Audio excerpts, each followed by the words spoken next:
Обвинителката Ленче Ристоска поднесе тужба против ВМРО ДПМН. Таа вели дека ги искористила сите институционални механизми што и се на располагање и дека е неприфатливо кој било обвинет да врши притисок врз јавен обвинител. Претходно побара јавно извинување од премиерот Мицкоски за навредите и епитетите, но бидејќи тоа не се случи, обвинителката Ристоска се обрати на судот. Јас ги преземам сите институционални механизми кои што ми се на располагање, бидејќи недозволиво е да било кое обвинето лице да врши притисок на јавен обвинител, а најмалку од позиција на моќ. И да, поднесов и тужба за политичката партија ВМРО ДПМН.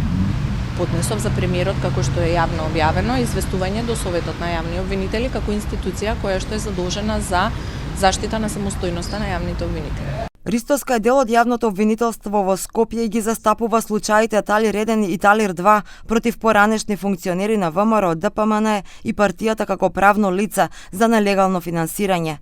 Во овие постапки се бара конфискација на имотот на партијата, вклучувајќи го и Белиот дворец.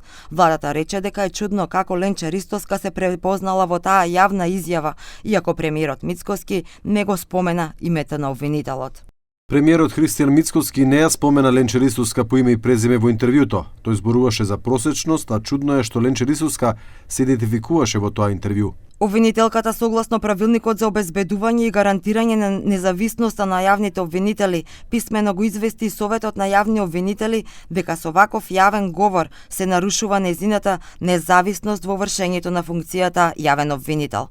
Председателот на Советот на јавни обвинители Башким Бесими рече дека го добиле известувањето од обвинителката Ленче Ристоска, но дека тоа ќе биде разгледано во наредниот период. Тогаш ќе биде јасно дали ќе бидат преземени мерки во овој случај.